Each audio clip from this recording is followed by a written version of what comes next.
New word from the nation's top scientists on the zombie virus that appeared just 2 weeks ago. They released information saying that the symptoms to watch for are aggression, foaming from the mouth, deterioration of motor skills, and an unbelievable hunger. Be advised that if an infected becomes hostile, the only way to harm them is to shoot them in the head. I'm Ted. Clint. Still going with it. So this is going to be a video about shit hit the fan rifles, and also why they're not necessarily that important. Not having one, but specific selection of the weapon. Mostly just, what do you think of shit hit the fan? Wide category, right? I didn't think general public distress. I mean, think about the last year, not necessarily, I think, shit the fan, but I think it's kind of getting there to the point of, I think it's a slower progression of getting towards... You got meat shortages, gas shortages. Okay. If it got to water, that would have been a huge issue, right? I think we're kind of getting there to that compared to something we were talking about earlier. I think the typical... zombie, right? Some crazy instant thing happened. And I think it just depends on where you live. For me, I just imagine, hey, I might lose power. There's gonna be food shortages. I might have to procure my own game. I really don't think too much. When I was in the apartment, I used to think like, man, I'm gonna have to leave here and get back to like my parents' house out east or something like that. But it really doesn't apply anymore, and I'm more just thinking like, how can I be self-sustaining? So it's like the rifle's becoming less important because I'm more of how can I just maintain what I have, what labor do I need to do, what supplies do I need, and less of, hey, I'm gonna go have to get in a gunfight every 3 days. That being said, we really like guns, and it's really fun to talk about. So I think a good way to compare what we just said too is instead of a nomadic approach to shit the fan, we're looking at more of a homesteading sustainment. That's a great way to kind of differentiate that. So with that being said, here's my shit hit the fan rifle. Ironically, it's not the one we have in B-roll. That one was just easier to break down and put in a backpack and take out to the location where we were doing that. So this is my 14-7. It's from Palmetto State. The only thing Palmetto on it is the upper receiver. You have Geisley rail, Geisley gas block and gas tube. You've got the FN cold hammer forged barrel. It's 14-7. It is pinned and welded with an A2 flash hider. I went 14-7, still short enough to do room clearing and whatnot, but you know, food procurement, if I need to kill a whitetail deer, the most recent one, I gut shot at it, but it's effective. You can use 77 grain Sierra Match Kings and stuff like that. 55 grain fragments, pretty disgusting. You can kill, not that I would eat a coyote, but anything coyote, maybe a squirrel if you know your holds and stuff like that, all the way up to deer and stuff like that.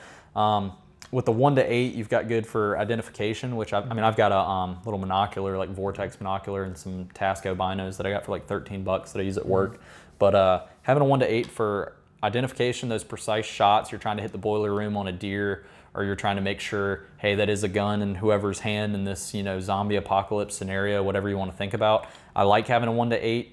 It's also got ranging capabilities for human. It's got the 18-inch, not Stadia lines, but it's got the 18-inch things at different ranges, which is shoulder to shoulder.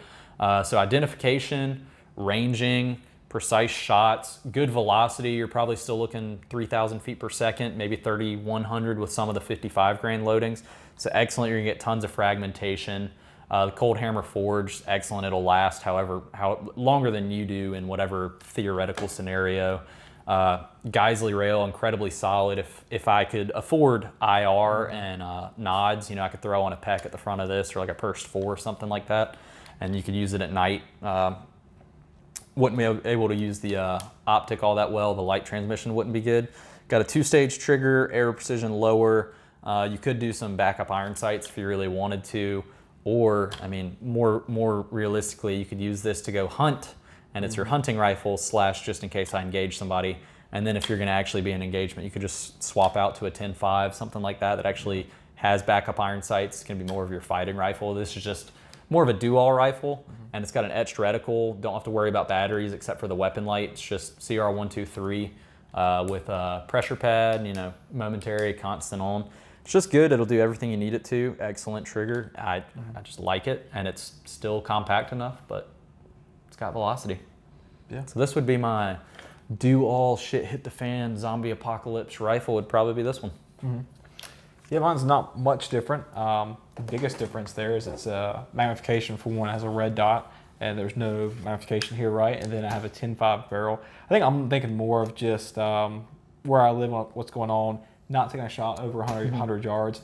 However, you're a little more suburban. I'm in the county. You're in a suburb of a smaller city. I'm in the county of a larger, not a metro area, but so kind of the spaces are a little different. If I just look out the window, I could probably immediately have 120-yard engagement down towards the neighbors where the road's coming, whereas yours a little bit more less than 100, something like that. Less than 100. You've also got more hills too, so it kind of limits. Exactly. So the other thing is too, still thinking the homestead mindset.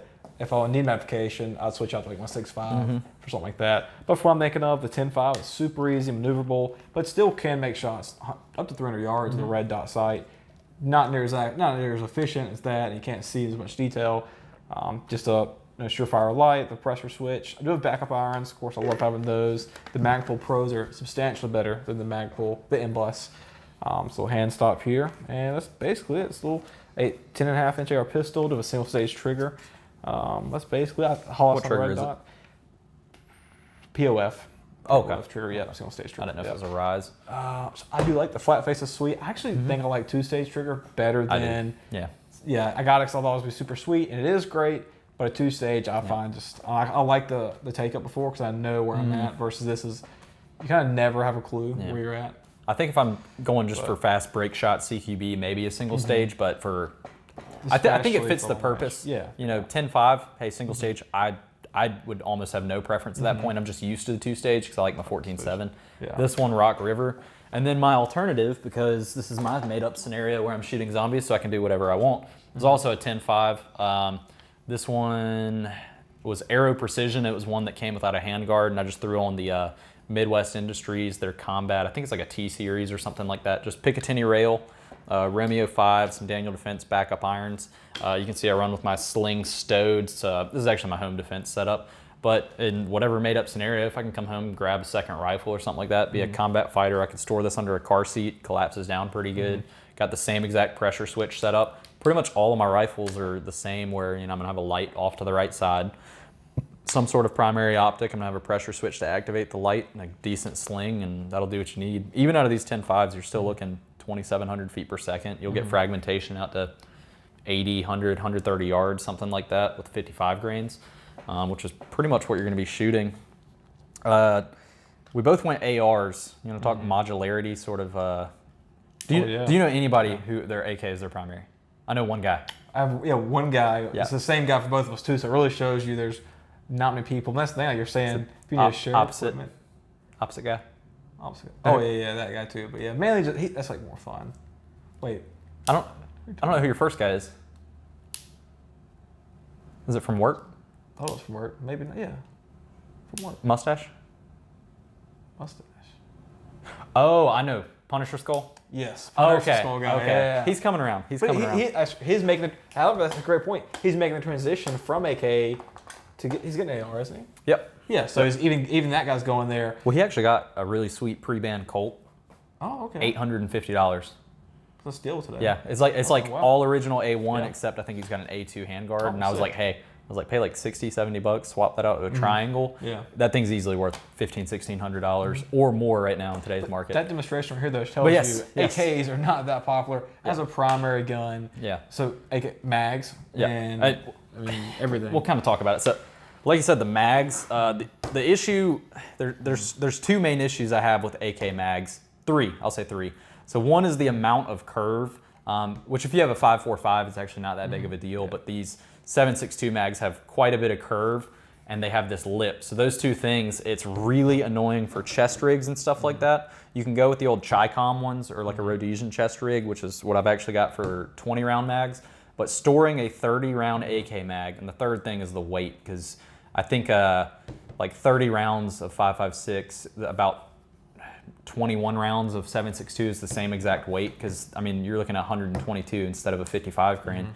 But just trying to get these in and then pulling them out quickly and stuff to do your quick reloads, just super annoying with the mags. That being said, this is like my third option, so I would go 14.7, 10.5, and then if hypothetically in my castle where I'm, or my gel, jail where I'm defending from the zombies. This would probably be the third rifle to equip somebody with. It is a little limited in hey, do I want to run this on a belt? Some of those G-code holsters are actually not that bad for them, but I hate them in a chest rig. It's heavier. The platform itself is heavier. This is one iron sights only, and you can see I actually just took I think it was like a $9 or $10 Weaver Picatinny mount, and I threw on a knockoff Surefire, the little pressure switch over here. Set it up with a cheap sling. It's a pretty sweet deal, but this weighs about the same as the 14.7 with no magnification, lower velocity, but that being said, it's a bigger bullet, so the sectional density, it's gonna be disgusting. It's gonna be a great wound. I think if you had a group of friends that ran them and you ran your Tricom, rigs or something like that, or you could swap this out with a TWS and throw on your Purse 4, you can make it a functional rifle. It's just not as modular as the AR. You're gonna have more issues with the mags, storing them, not necessarily functionality. I think it's perfectly functional. But yeah, I mean, just set up like the way this is with a pressure switch. I mean, it's a pretty good fighting rifle. Yeah, it's pretty solid, really reliable.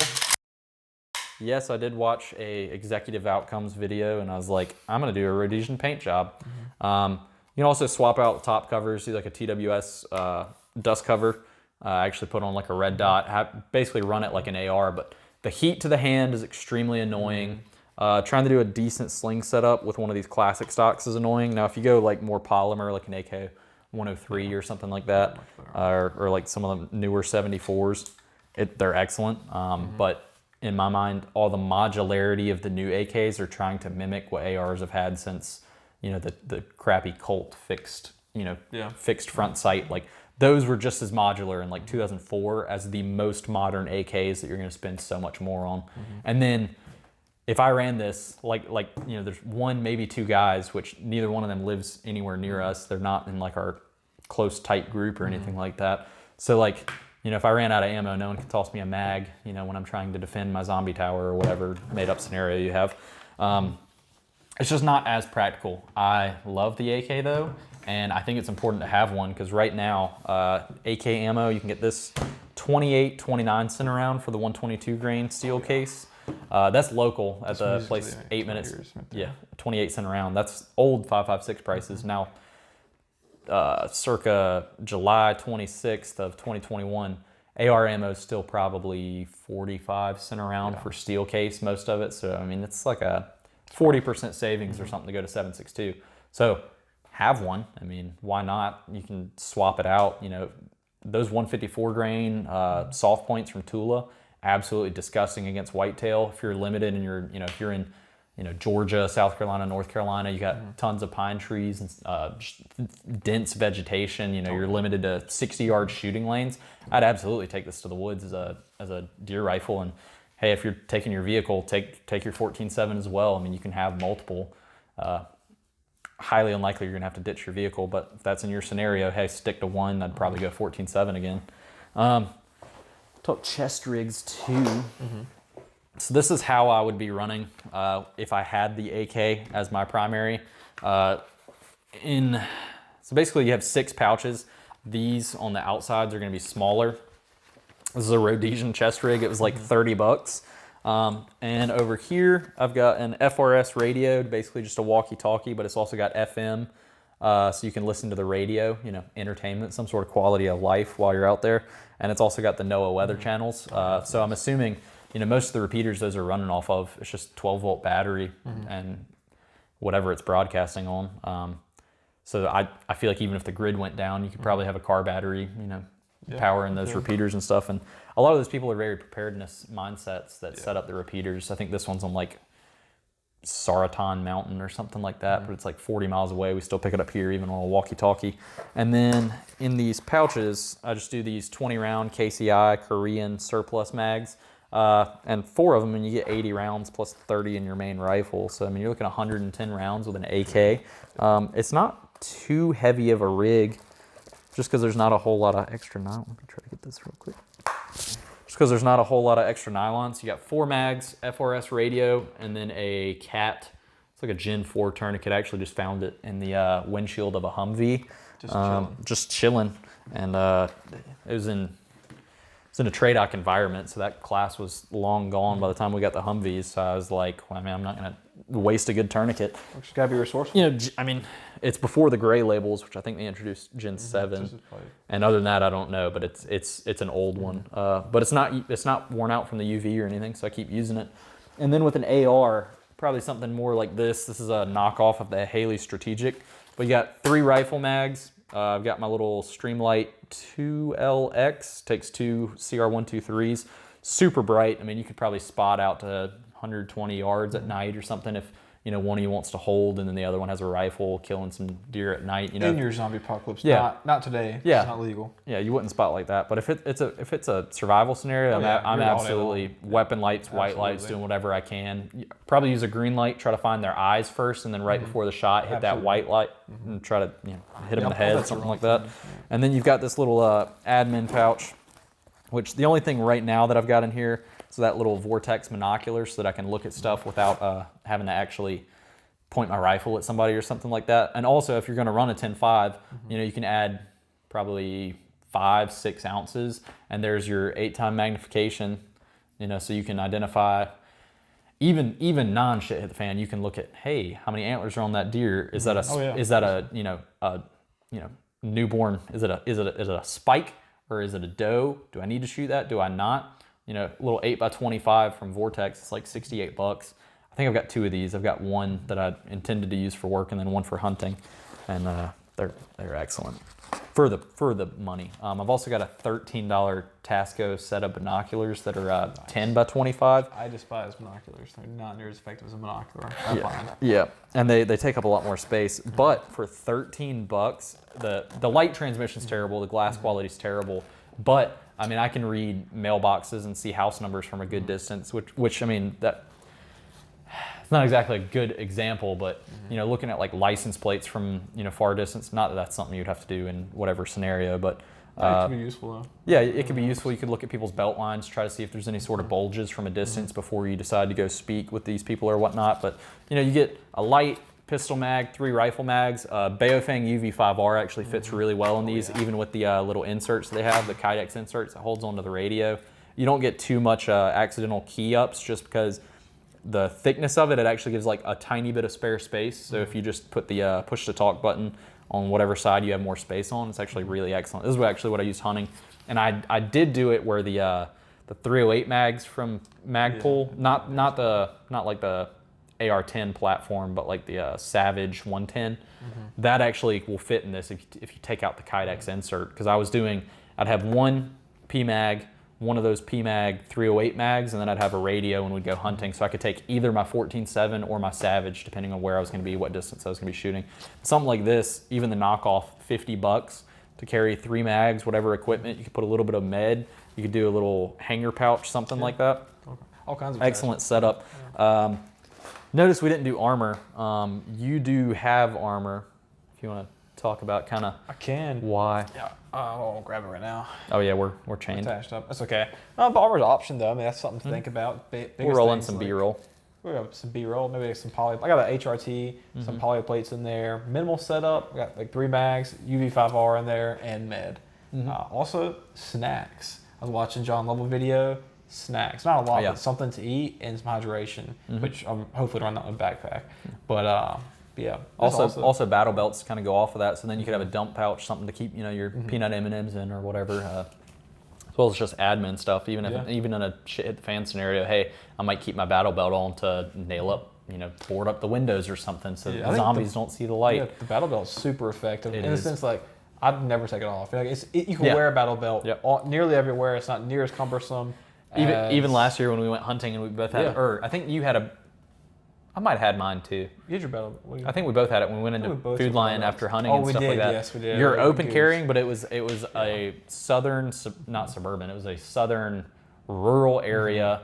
We were both clearly just coming from hunting. Well, I wouldn't even say that because we were in flannels. Yeah, but it's much more acceptable to wear a battle belt. Yes. Open carry / and if you have you can throw a loose fitting shirt and people will see that you're carrying, but. I mean, the chest rig's obnoxious. You can go out and about in that sort of scenario. That's the only time I've ever worn a battle belt in public. I felt it was not such intentional. a dork. We had no other option. Yeah, we didn't take our inside the waistband, and we needed. Were we getting ice? Did we kill? Yeah, we were in a cooler or unprepared for something. Yeah, it the was for bad. the practical portion, and so we were like, well, I'm not going to go without a gun. My God, we had a battle belt, but no ice for the deer. But you know, Yeah. it happens. But and I mean, even while you're hunting, it's nice to have, you know, hey, let me have my IFAK on me. Let me have my people don't think handgun. about that. I mean, what if you ND into your leg or something? I mean, Yeah, to have that tourniquet on you in a way that's accessible, as well as you know, you practice the motions. If I practice, you know, drawing while I'm not while you're hunting, but if you can just kind of incorporate all of your gear into situations you would actually use it for, like, hey, I need to go hunting in this SHTF scenario, and I'm going to take my AR-15 and stuff. If you can actually practice that and put it into use, it becomes second nature. You learn a lot more about it too. Like maybe this light doesn't work. Like I still need to change out the light on the left side of mine, so I don't have a clean side. I need to switch over. And they're small. And maybe you learn, hey, I get funny looks wearing a battle belt, so let me remember, hey, even if I'm going into town to, you know, wait in the bread line kind of thing, let me bring a second holster so that I can conceal while I'm in the line, and then as soon as I get somewhere where I need to upgrade my capabilities, I can do that. So that's our setups. We really don't think they're that... The majority of preparedness is not in your rifle setup. It's just the funnest thing to talk about. A few things that are more important. We were talking about, like, hey, how many different methods of communication do you have? What does your community look like? I actually don't know my neighbors that well. I just got in here in November, and then I left for some military training, so I just got back. So I really haven't been here all that long. I've spoke to one neighbor after he hit my mailbox. He did pay for it. But, you know, build up your community. How many people in your network do you have? Can you cross-load, hey, we've got tons of rice and beans, and we didn't get anything that actually tastes good, so we'll give you this little bit of preparedness. Do you have, you know, a garden? Do you have zucchini? Do you have squash? Do you have potatoes? Like, hey, what can we trade? I will kill a deer for you if you can come do this thing. You know, hey, we don't have electricity. It's out, you know, your neighborhood's still good, but you're not too far away. Could you do this? Could you freeze this meat for me? Can you hold on? You know, how well do you know your community? Yeah, get into the mindset portion. Mindset's more important than what else you're doing versus you're out. Hell, if you have a Glock 19, you can just rock that or rock your shotgun or whatever you have. How far can you consistently hit a torso-sized piece of steel with a handgun? I think 40 is consistent. I mean, I've pinged them out to 60. Yeah. But consistent. We're saying 40 is consistent. 60 can do, but it's not going to be combat effective. Yeah. You're going to be. But if you could put 40 is 15 plus 1, if you could put 16 rounds down range, you're probably going to get a few hits at 60 yards. Yeah. So even under stress, you know, with that heart rate high, it's like, so going back to why you have a 10.5, it's like with the ranges, it's like most of the time, even in a shit hit the fan scenario, it's probably not going to be as extreme as you think. It's probably going to be more of, hey, there's riots going on in these particular sections of the city. You know what to stay away from. The government is doing X, Y, and Z against the citizens here, but they're still operating within some sort of law. Even if power were to be out and you had some sort of Katrina scenario, I would absolutely keep something like this on me, but you're probably still going to get caught with your handgun. You're going to be doing tasks. You're going to be, you know, bucketing water or something like that. You're going to be getting a little John boat around, you know, even in the scenario like that. So like a handgun is going to be the most practical, closest thing to you to fight to get to a rifle. And it's like most people, as long as you have a handgun and you're proficient, you're probably above 85 to 90% of the population. Oh yeah. And then you've got, you know, even people with rifles, they're still going to have a rules of engagement. You know, if you're, you know, bailing water out of, I don't know, I keep going back to Katrina, but if you're helping someone out and someone spots you with a rifle, you know, they're maybe a similar preparedness minded person, and if they have food supplies and stuff, they're not going to kill you over And when are we going to be nothing. Like talking about the rifle versus the pistol? Today, most gunfights are 3 feet, 3 seconds, 3 shots, whatever, right? They say, but also, when am I going to be magnification, say 100 or even red dot, 100 yards and past? When am I going to be taking a shot ethically 100 yards past at an individual unless they're firing upon me? Like, what are your rules of engagement now? So, how practical is a rifle? Because if I'm needing to use lethal force, 9 times out of 10 a pistol is probably going to do it. Oh yeah. Effective range, you know. Also got the deterrent factor though. If you're open carrying a rifle, yeah, probably gonna get some. Most people aren't gonna mess with you unless they, you know, have their little Jimenez arms pistol, you know, stuffed in their waist belt. They might kill you just to get it. So it's like, you know, give and take. Yeah. But if you're probably shouldn't just be open carrying a rifle just to go grocery shopping because times are rough. Because that's same thing as open carrying a handgun. You're drawing a lot of attention. Just depends on your scenario, I guess, too. Whatever your scenario is. You could have a backpack with a 7-inch 300 blackout with a folder or something like that you carry in a sling bag or one of those Vertex high speeds or something like that. Probably more practical than carrying a rifle. That'd probably be more practical, but it all just depends. What is your shit hit the fan scenario? And because that's so broad, it's hard to say that it really matters what your one do-all rifle is, unless you're in an apartment in freaking St. Louis, super metropolitan, 2 million people within however many square miles. Then yes, I think it's very important. But then even more important than your rifle is, hey, where am I going to go to avoid this and just leave early? A game plan. What is your game plan? I wouldn't wait around for it to get bad. I'd try to avoid that. I would worry more about relocation, finding another job. How am I going to provide stable housing away from metropolitan areas? It's way more important than your rifle selection. Get a good concealed carry, know how to use it, keep it hidden. Training is more important than selecting a rifle. You can get even if you get, I guess I'll compare apples to apples. Like I was going to compare a trained individual with a Glock 19 will outdo an untrained guy on the most expensive AR. But even that, you can have a guy with a high point is going to outshoot a guy with a race gun if the guy trains with a high point. So training is a big thing. Train today with whatever you have. Nobody trains with a high point. That's fair.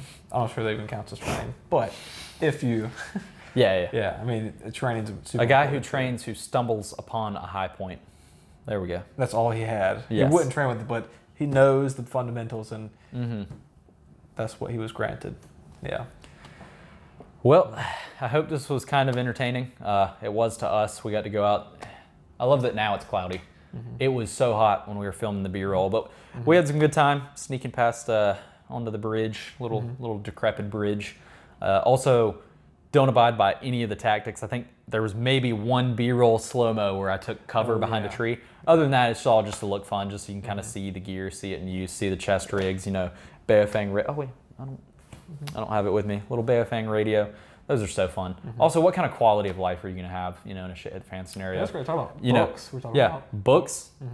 Have a little Kindle, tons of stuff downloaded. You could also have it knowledgeable, like, hey, here's some bushcraft kind of stuff that I could read about. Here's how to make some, salves. Like what medicines are good for what. Do I have a guitar, harmonica? Can I entertain myself at the house?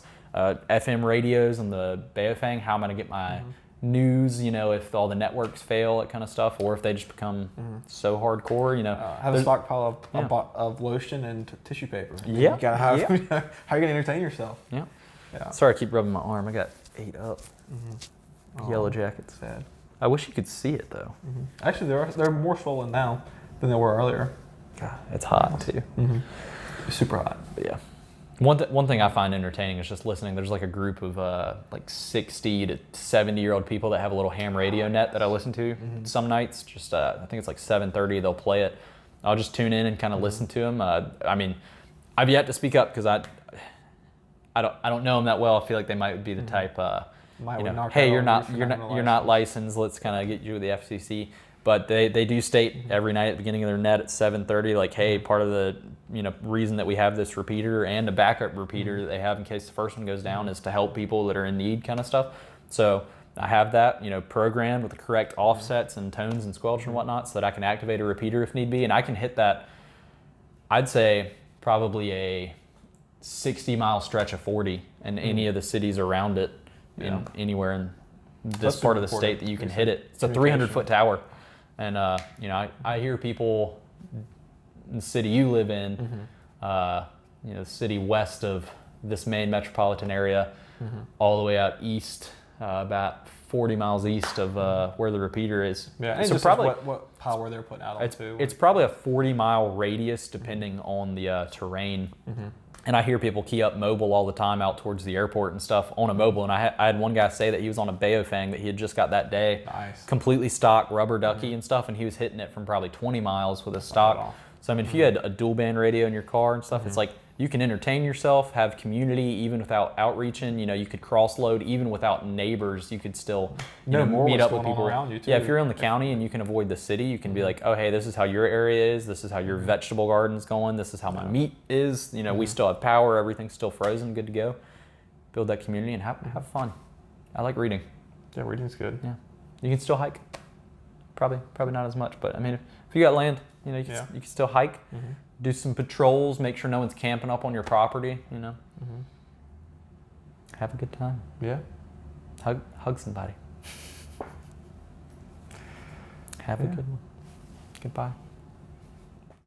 We're gonna give you this. It's a rape whistle. You blow that if you're in trouble, and someone, actual gun, will come and help you out.